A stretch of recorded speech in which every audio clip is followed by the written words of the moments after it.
Hare. Hare Krishna. So Dandot Pranams to all the devotees. Thank you all for joining in for the study of Srila Prabhupada's book Raja Vidya, the King of Knowledge. We are on chapter number 4.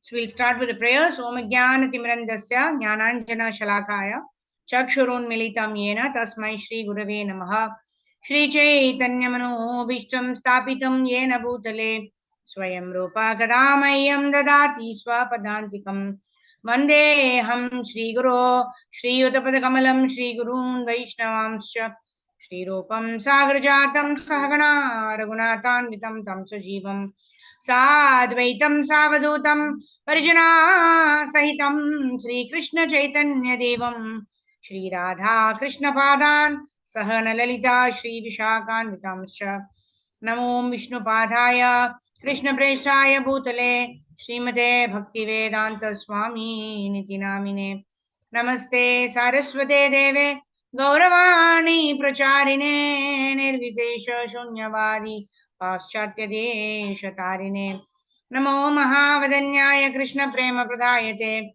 Krishnaya Krishna Chaitanya Namni Gauru Krishe Namaha Panchatattvatmakam Krishnam Bhaktarupa Swarupakam Bhaktavataram Bhaktakyam Namami Bhakta Shaktikam He Krishna Karuna Sindho Dinabandho Jagatpate Gopesha Gopika Kanta Radha Kanta Namo Sute Tapta Kanchana Gaurangi Radhe Vrindavaneshwari Vrishabhanu Sute Devi Pranamami Hari Priye Mancha Kalpatarusya Kata Sindhubhya Evacha Patitanam Pavanebhyo Vaishnavebhyo Namo Namaha Jai Shri Krishna Chaitanya Prabhu Nityananda Shri Advaita Gadadhara Shri Vasadi Gaura Bhakta Vrinda Hare Krishna Krishna Krishna Hare Hare Hare Ram Ram Ram Hare Hare Gurave Gaurachandraya Radhikaya Dharale Krishnaya Krishna Bhaktaya Tadbhaktaya Namo Namaha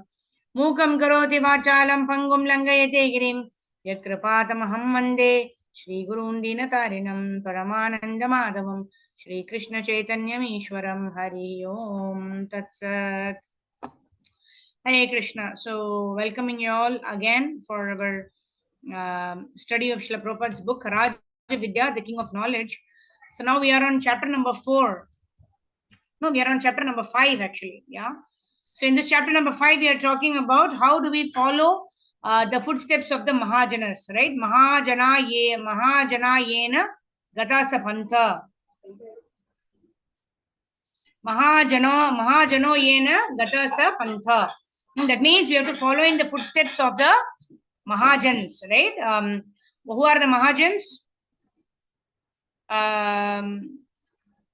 Okay, how does it start? Swayambhu Narada Shambhu Prahlado Swayambhu Narada Shambhu Kumaro Kapilo Manoho Prahlado Janako Bhishmo Balir Vayyar Saki Vayam, right? In that Bhishma Pitamaha's name is there. Swayambhu is Brahma, Narada Muni, Shambhu is Lord Shiva, Swayambhu Narada Shambhu Kumaro Kapilo Manu. Kumaro is the Sanat Kumaras, right? Sanatan, Sanat Kumar, and Sanaka, Sanatana, Sanandana, and Sanat Kumara, right? Kumaro, Kapila Muni, Lord Kapila, the son of Devahuti.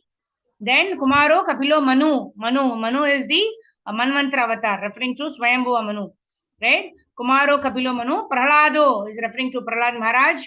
Prahlado, Janaka is the father of Sita Devi, right? Prahlado, Janako, Bhishmo is our Bhishma Pitamaha. Bali is Bali Maharaj. Vayyasakir Vayam. Vayyasaki is Sukadeva Goswami. Because he's the son of Vyasadeva, is also called Vayyasaki. Vayam refers to Yamaraj himself, because Yamaraj is the one who is narrating this, right? These are the 12 Mahajans. And the Mahajans are very, very dear to the Supreme Personality of Godhead. That's why we observe Bhishma Panchakavrata. We hear the Bhagavatam that was actually spoken by Shukadeva Goswami, because Shukadeva Goswami is the parrot of Srimati Radharani. That's why it is said that Bhagavatam, when spoken by Shukadeva Goswami, actually becomes more relishable, becomes more tasty. That is why we can properly understand the Vedic scriptures only when we hear it from a bona fide authority. Otherwise, no amount of mental speculation will enable us to understand the real purport of these transcendental Vedic literatures.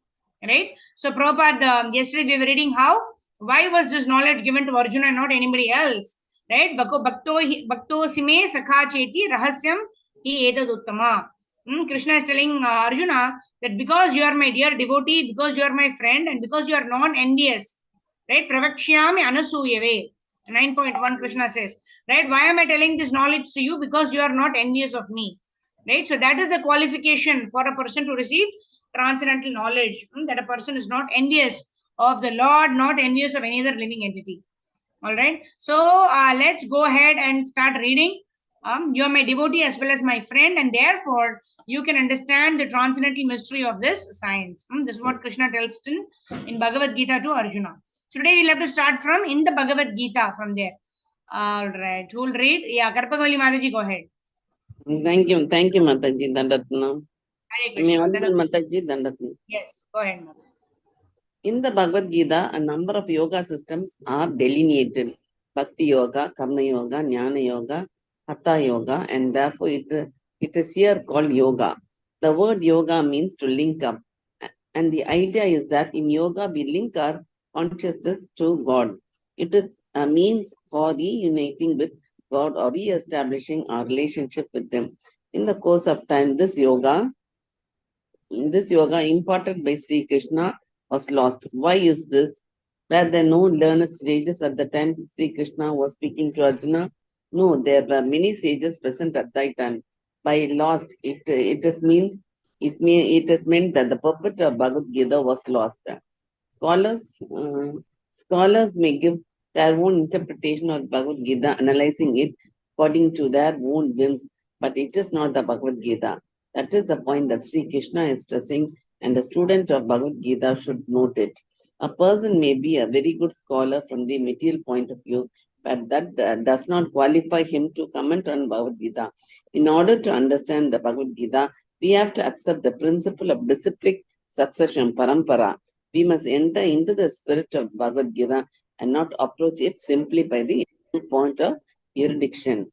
Of all people, yeah, so 1 minute, Mataji, we'll just quickly look at this paragraph where Prabhupada is talking about two important concepts. What are the concepts? And the first one is Evam Parampara Praptam Imam Rajarshyovidu Sakala Nehamata Yogo Nashtaha Parantapa. Right, wherein Krishna actually tells to Arjuna that I gave this knowledge in Parampara, Evam Parampara Praptam, and the kings received it in that way. And those days, the kings were called Raja Rishis. Why? Because they always acted according to the Vedic injunctions. They do not act whimsically, right? Imam Rajarshayo Vidu. Sa Kalanehamata Yogo Nashta Parantapa. Because of the influence of time, this knowledge that Krishna had given in the Parampara system got lost. Right? And then Krishna tells in Bhagavad Gita 4.2 that now I'm going to give the same knowledge to you, Arjuna. Right? So because it was lost, now Krishna had to repeat that knowledge to Arjuna. Second point what Prabhupada is making here is we also have to accept the principle of disciplic succession if we want to enter the true spirit of the Bhagavad Gita. Right? That's why Krishna tells in Bhagavad Gita, Tadvidi pranipatena pariprashnena sevaya upadekshanti te jnanam jnaninas tattvadarshinaha. Right? The realized people will give us the transcendental knowledge because they have already realized it. Right? What is that? Tadvidi pranipatena. So what are we supposed to do? Pranipatena. That means we have to approach in a humble mood. And what are we supposed to do? Pariprashnena. That means we are supposed to make humble inquiries. And sevaya. When we render service to such a spiritual master will help us understand the true purport of Bhagavad Gita. Otherwise, no amount of speculation will enable us to understand the Bhagavad Gita. Right? We also discussed about the nectar of devotion verse, right? Ata Shri Krishna Namadi na bhaved grahim indriyahi sevon mukhehi jivado swayam eva suratyadaha. That means the name, form, pastimes of the Lord cannot be understood by mental speculation, cannot be understood by our own material endeavor or by the endeavor using our material senses. However, sevon mukhehi jivado swayam eva suratyadaha. That means when we render service to the Lord using our senses, especially with our tongue, right? When we chant Hare Krishna Mahamantra, when we speak the glories of the Lord, then Swayam Eva Surati Adaha. That means the Lord, they automatically, their lordships reveal themselves to a person who engages in devotional service, which begins with chanting of Hare Krishna Mahamantra, which begins with the usage of the tongue. Okay. So now who will read? Sindhu Mataji, go ahead. Of all people, why did Hare Krishna, pranams Mataji. Hare Krishna, Dandavats, yes. Of all people, why did Sri Krishna select Arjuna as a recipient of this knowledge? Arjuna was not a great scholar at all, nor was he a yogi, a meditator, or a holy man. He was a warrior about to engage in battle.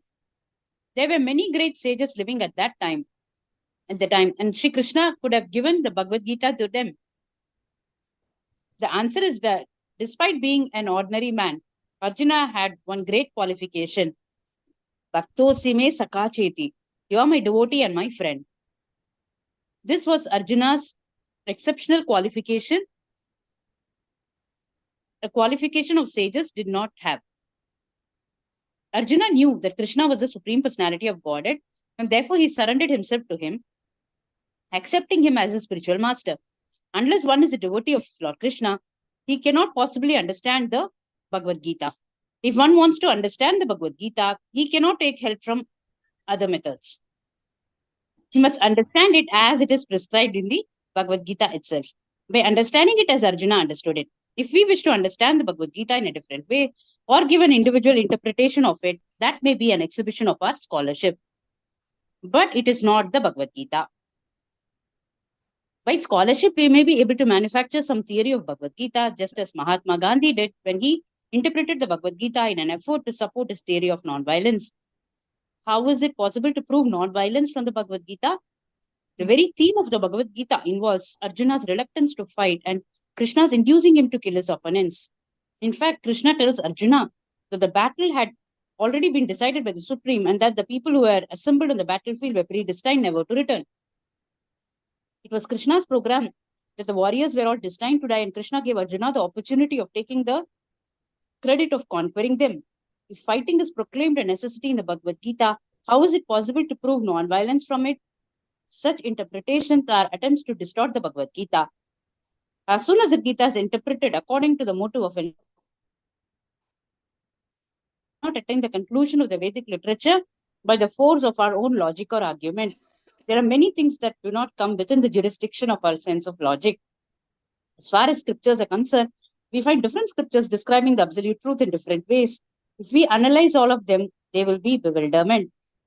There are also many philosophers with many different opinions, and they are always contradicting one another. The truth cannot be understood by reading various scriptures, by logical argument, or by philosophical.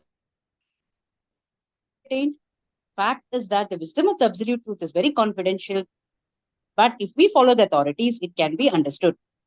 Hare Krishna. Thank you, Mataji. Very good. So very wonderful, isn't it? We cannot understand Bhagavad Gita by our own material senses. If we try to do that, then we will arrive at the wrong interpretations. Right? That is what was actually mentioned, that yogo nashtaha parantapa. Right? Due to course of time, what happened? The real purport of the Bhagavad Gita was lost, and that's why Krishna had to repeat the Bhagavad Gita again to Arjuna. Right? And one more important point what Prabhupada makes here is, there are many things that do not come within the jurisdiction of our sense of logic, right? Because we cannot use our intelligence, our material intelligence, and apply the principles of Bhagavad Gita in our life. We need to understand from a bona fide spiritual master how we can transform our lives and live according to the principles of Bhagavad Gita, right? So here Prabhupada gives example of Mahatma Gandhi, how he used Bhagavad Gita in order to propagate non-violence, right? Prabhupada calls this distortion of the Gita. Right? Because when Krishna is actually asking Arjuna to fight, how can we say that Krishna is propagating non-violence through the Bhagavad Gita? Right? Krishna is neither propagating violence nor is he propagating non-violence. What is Krishna saying? Krishna is saying you perform your duty as per your swadharma, as per your guna karma vibhagasha. Right? Your varna and ashrama is determined basis your activities and your desires, not according to your birth. right? According to the activities and desires, according to the varna or ashrama that we belong, we are supposed to do our duty. Like as a Kshatriya, it was a duty of Arjuna to fight the battle and not to run away from the battle and live the life by begging, isn't it? So in that way, Krishna asked Arjuna to continue to perform his duty as a Kshatriya and not to run away, right? Because Krishna tells in Bhagavad Gita, even to maintain one's own body, one has to work, right? At no point in time can one cease work and run away to the forest, right? But what can one seize? One cannot seize activities. However, one can seize the fruits of the activities, knowing well that I am not the only doer. I am only contributing to this action, right? And it is happening only by the mercy of the Supreme Lord. So, in this way, we can give up the fruits of our actions. And that is real renunciation. But if we try to give up the activities itself, then it's called Falgu Vairagya. Falgu Vairagya means we want to do some things, but we externally we just tell, oh, I don't want to do it. I don't want to do it because we think we're worried about what the other people will think of us, right? What will happen to our good, name, fame, and glory, right? Some people is thinking, oh, this person is very intelligent, but the way of our activities, we want to maintain our status quo, right? That other people think good of me. But that is Falgu Vairagya. What is Yukta Vairagya? Utilizing everything in the service of the Lord. That is called Yukta Vairagya. Right? So that means what? I'm using this laptop, I'm using this mouse, I'm using the speaker, I'm using this mobile. Everything, I mean, utilize it in the service of the Lord. That is called Yukta Vairagya or a real renunciation, right? Not being attached to any material objects, but utilizing every object in the service of the Supreme Personality of Godhead. That is what is called Yukta Vairagya. Anashaktasya Vishayan Yatarham Upayunjataha Nirbandha Krishna Sambandhe Yukta Vairagya Muchate, right? Anashaktasya Vishayan. That means one is not attached to the material object. Anashaktasya Vishayan Yatarham Upayunjataha. Upayunjataha means we are utilizing everything in the service of the Lord. We are not saying 90. Okay, this I will not use. This is material object. This laptop I will not use. This mobile I will not use. This speaker I will not use. These are all made of earth, water, fire, air, ether. Right? These are all made out of chemical material substances. I will not use all of this. No, that's not an intelligent view or an intelligent perspective. Or a devotee does not reject anything what can be utilized in the service of the Lord. If a person rejects something that can be used in the service of the Lord, then is exercising Falgu Vairagya. That means artificial renunciation. However, an intelligent person, a devotee, he understands how everything can be utilized in the service of the Lord. How the laptop can be utilized to connect to the Zoom to narrate Krishna Katha. How the speaker can be used to hear Krishna Katha. How this mobile can be used to share Krishna Katha. In this way, while by not being attached. So tomorrow, if I don't have this laptop, I should not think, oh, I cannot preach Krishna consciousness without the laptop, right? We not become attached to something. Anashakti. Anashaktasya Vishayan. Vishayan means the object of sense gratification. So we are not asakti, we are not attached. Anashaktasya Vishayan. However, we utilize everything in the service of the Lord. Yatarham Upayunjataha Nirbandha Krishna Sambandhe. Right? Why do we use it? Not to get attached to the object, but because we can relate that object to Krishna. We can use that to serve Krishna. And that is called Yukta Vairagya Muchate. That is called real renunciation. Right? And then Prabhupada is also now going to talk about how when we utilize everything in the service of the Lord, by studying scriptures, by utilizing all of these gadgets and books and everything in the service of the Lord, then we will try to win and we will be able to understand the real truth by the mercy of the Supreme Personality of Godhead. Now, Prabhupada is going to talk further about the bona fide paramparas that will enable us to understand the real transcendental knowledge. Right? Who would like to read? Anyone would like to read? Okay, Sarva Gopeshwari Mataji, go ahead. In India, from there. In India, there are disciplic succession coming from Ramanujacharya, Madhvacharya, Nimbarka, Vishnu Swami, and other great sages. The Vedic literatures are understood through the superior spiritual masters. Arjuna understood the Bhagavad Gita from Krishna. And if we wish to understand, we have to understand from Arjuna. not from any other source. If we have any knowledge of the Bhagavad Gita, we have to see how it tallies with the understanding of Arjuna. If we understand the Bhagavad Gita in the same way that Arjuna did, we should know that our understanding is correct. This should be the criterion for our studying of the Bhagavad Gita. If we actually want to receive benefit from the Bhagavad Gita, we have to follow this principle. The Bhagavad Gita is not an ordinary book of knowledge that we can purchase from the marketplace, read, and merely consult a dictionary to understand. This is not possible. If it were, Krishna would never have told Arjuna the science of was lost. It is not difficult to understand the necessary of going through the disciplic succession to understand Bhagavad Gita. If we wish to be a lawyer, an engineer, or a doctor, we have to receive the knowledge from the authoritative lawyers and engineers and doctors. A new lawyer,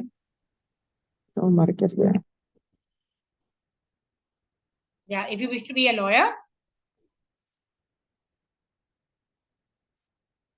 What happened? Oh, sorry. Okay. You got muted. Yes, Mataji, go ahead.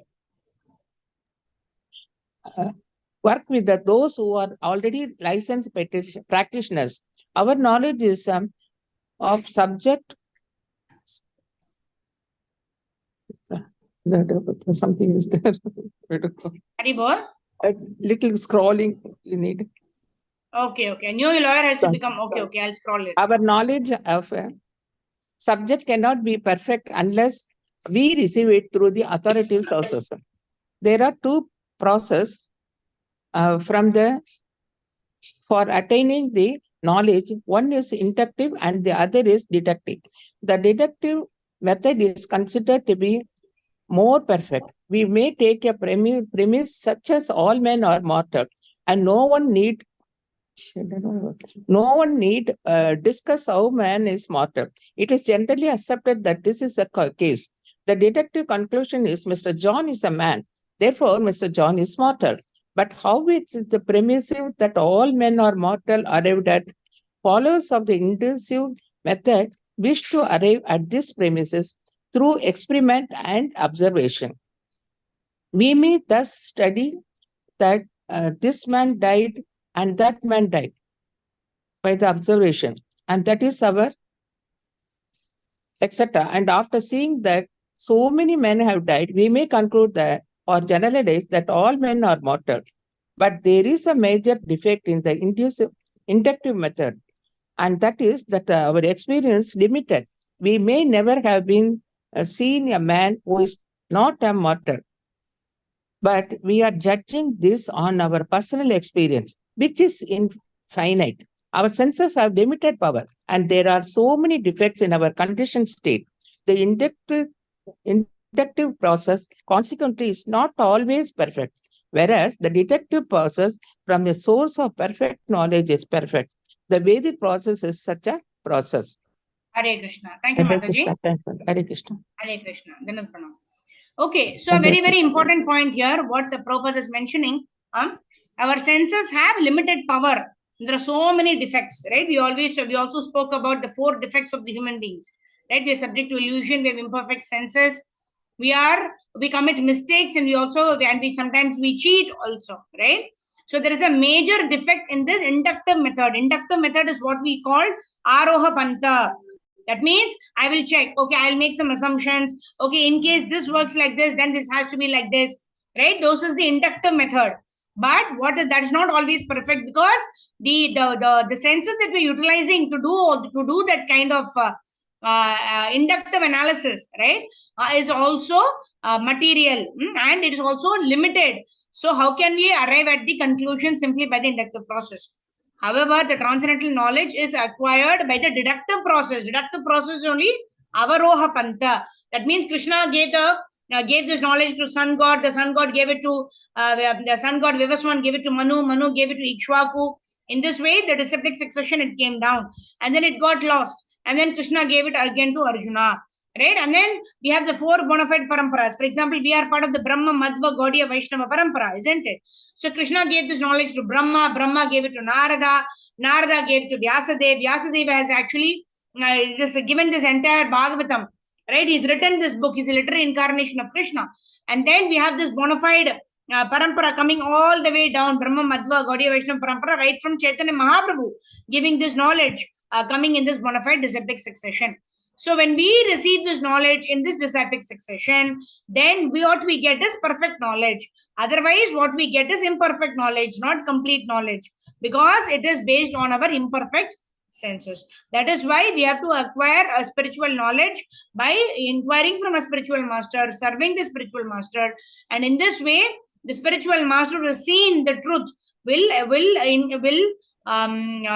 is that verse? Teshamevānukampartam aham ajnana jamtuma nashami atma bhavasto jnana deepena bhashvata. So a spiritual master who sees the sincerity of the disciple will light the knowledge of transcendental, will light the lamp of transcendental knowledge in the heart of the devotee. In that way, when we receive the knowledge, such knowledge is perfect, like that. Okay, let's continue. We'll end with Shruti Mataji. Go ahead, Mataji. Although the authority is acknowledged, Mataji, you need to unmute yourself. You got the option. Although the authority is acknowledged, there are many passages in the Bhagavad Gita that appear to be dogmatic. For instance, in the 7th chapter, Shri Krishna says, Matta parataram nanyat kinchid asti dhananjaya mai sarvam itam protam sutre manigana iva. O conqueror of wealth, Arjuna, there is no truth superior to me. Everything rests on me, as pearls are strung on a thread. Shri Krishna is saying that there is no authority greater than him, and this appears to be very dogmatic. If I say there is no one greater than me, people would think, oh, Swamiji is very proud. If a man who is conditioned by so many imperfections say that he is the greatest of all, he blasphemes. But Krishna can say this, for we can understand from the histories that even while he was on this earth, he was considered the greatest personality of his time. Indeed, he was the greatest in all fields of activity. According to the Vedic system, knowledge achieved from the greatest authority is to be considered imperfect. According to the Vedas, we consider perfect. Okay, sorry. According to the Vedic system, knowledge achieved from the greatest authority is to be considered perfect. According to the Vedas, there are 3 kinds of proof: Pratyaksha, Anumana, and Sapta. One is by direct visual perception. If a person is sitting in front of me, I can see him sitting there, and my knowledge of his sitting there is received through my eyes. The second method, Anumana, is by inference. We may hear children playing outside, and by hearing, we can conjecture that they are there. And the third method is a method of taking truths from a higher authority, such as saying, as man is mortal, is accepted from higher authorities. Everyone accepts this, but no one has experienced that all men are mortal. By tradition, we have to accept this. If someone asks who found this truth first, did you discover it? It is very difficult to say. All we can say is that the knowledge is coming down and we accept it. Out of the 3 methods of acquiring knowledge, the Vedas say that the third method, that of receiving knowledge from higher authorities, is the most perfect. Direct perception is always imperfect, especially in the conditioned stage of life. By direct perception, we can see that the sun is just like a disk, no larger than the plate we eat on. From scientists, however, we come to understand that the sun is many thousands of times larger than the earth. So what are we to accept? Are we to accept the scientific proclamation, the proclamation of authorities, or our own experience? Although we cannot ourselves prove how large the sun is, we accept the of astronomers. In this way, we are accepting the statements of authorities in every field of our activities. From newspapers and radio, we also understand that such and such events are taking place in China and India and other places all around the earth. We are not experiencing these events directly, and we don't know that such events are actually taking place. But we accept the authority of the newspapers and radio. We have no choice but to believe the authorities in order to get knowledge. And when the authority is perfect, our knowledge is perfect. According to the Vedic sources, all our authorities, Krishna is the greatest and most perfect. Matta parataram nanyat kinchid asti dhananjaya. Not only does Krishna proclaim himself to be the highest authority, but this is also accepted by great sages and scholars of the Bhagavad Gita.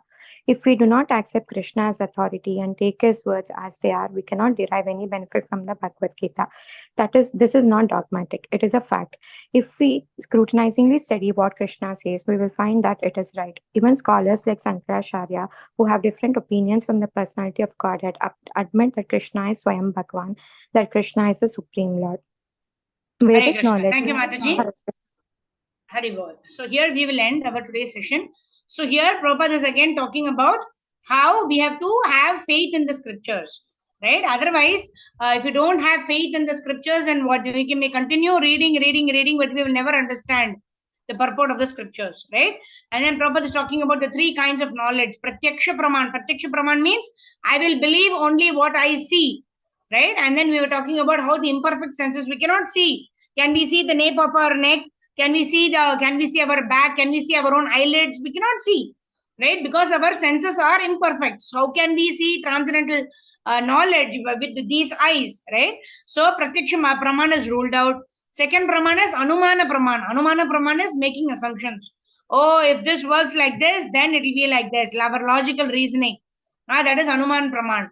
But Anuman also does not work. Why? Because the assumptions that we create, that itself is wrong, right? Because we don't understand completely, because we have a materialistic intelligence, and because of our materialistic intelligence, we use it to make some assumptions in order to identify certain truths, which in itself is not correct. Why? Because our Anumana itself may be wrong. However, the third one, which is called Shabda Praman. Shabda means sound. When we hear the transcendental sound vibration coming from our bona fide spiritual master, from our Siksha Gurus, from our Diksha Guru, and we accept that as a truth, then that will be the beginning of our understanding of the real transcendental knowledge, right? And the Prabhupada is also quoting how the Vedic scriptures say, Mata Parataram na anyat kinchidasti dhananjaya. So Krishna proclaims himself as the highest authority. And who will accept it? All the scholars will accept it, because that is what is actually contained in the Bhagavad Gita, right? But if we don't accept Krishna as the authority, then what is the purpose of studying Bhagavad Gita, right? Are we just doing it for time pass? No, we are studying Bhagavad Gita because Krishna is the supreme personality of Godhead, and we are not interested in everybody's opinion. Everybody has a different opinion, whether it is Bhagavad Gita, whether it is Bhagavatam, whether it is any talking, any conversation. Everyone have their own opinions about everything. But we are not concerned about everybody else's opinion. We are only concerned about Lord Sri Krishna's opinion. We are only concerned about how we can serve Guru and Gauranga, and in this way please Guru and Gauranga, right? Then when we have this service attitude, then we will be able to understand that Krishna is Swayam Bhagavan, that Krishna is the supreme personality of Godhead. Jagat Guru Srila Prabhupada ki jai, Srila Gurudev ki jai, Nitai Gaur Premanande, Hari Hari Bol, Hare Krishna. So thank you very much. Now we quickly end our session by doing Harinama Sankirtan. Nama Om Vishnu Padaya Krishna Prestaya Bhutale Srimate Jaya Pataka Swami Niti Namine Namo Acharya Padaya Nitai Kripa Pradhaine Gaura Katha Damodaya Nagar Grama Tarine Namo Om Vishnu Padaya Krishna Prestaya Bhutale Srimate Bhakti Vedanta Swami Niti Namine Namaste Saraswate Deve Gauravani Pracharine Nirvishesha Sunyavadi Paschatya Deshatarine Jaya Sri Krishna Chaitanya Prabhu Nityananda Shri Advaita Gadadhara Srivasadi Gaura Bhakta Vrinda Hare Krishna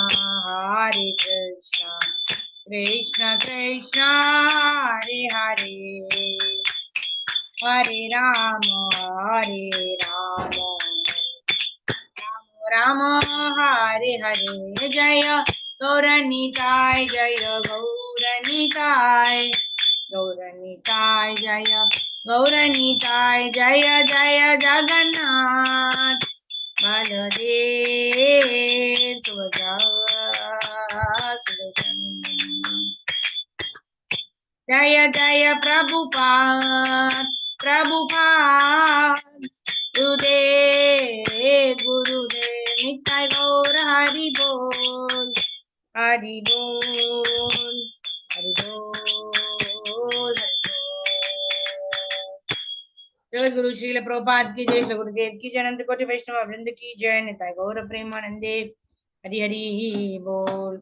Hare Krishna. So thank you all for joining in. We will continue our study on Monday now, right? So we will have our sessions Monday to Friday, evening 6 p.m. So we'll continue with our study of fifth chapter of Raja Vidya, the King of Knowledge, on Monday next.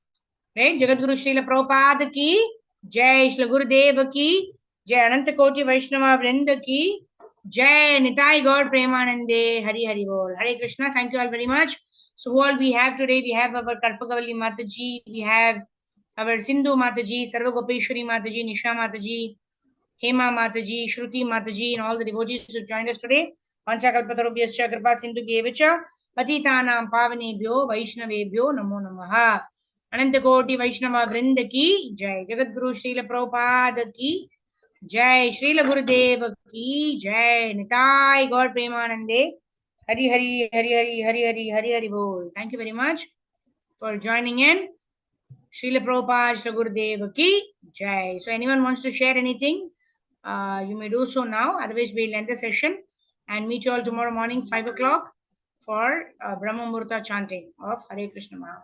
Jagat Guru Srila Prabhupada, Srila Gurudev ki jai, nitai